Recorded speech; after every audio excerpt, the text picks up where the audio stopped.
Please welcome our last presenter, Lynn Dostal, presenting on Not Too Far-Fetched Big Ideas.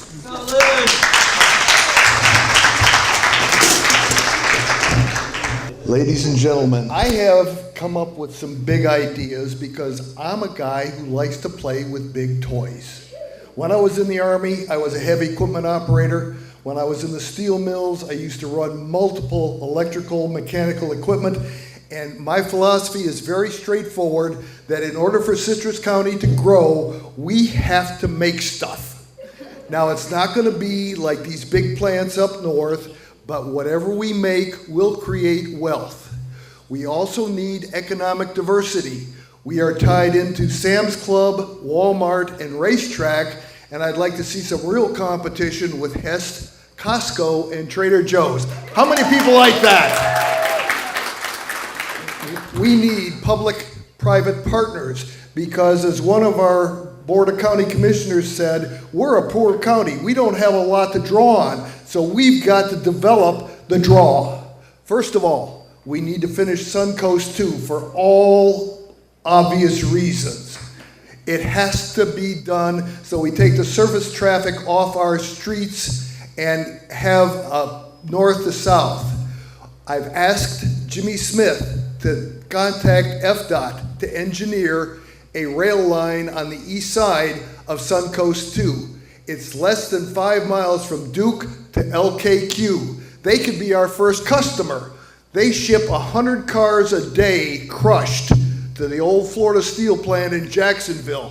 Think how much money they could save by shipping by rail.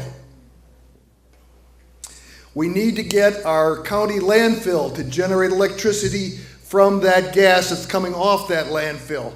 We're getting a very nice carbon credit for burning the gas, but we can also burn the gas in a genset and make electricity.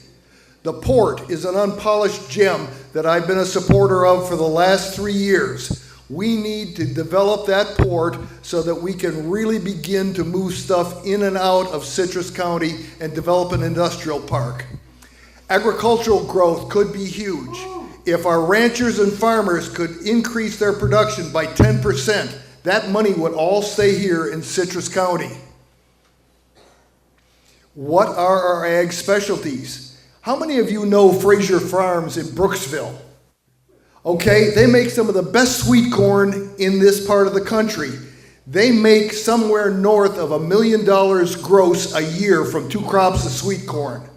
We need to get our ranchers behind diversifying their herd into buffalo, beefalo, and elk.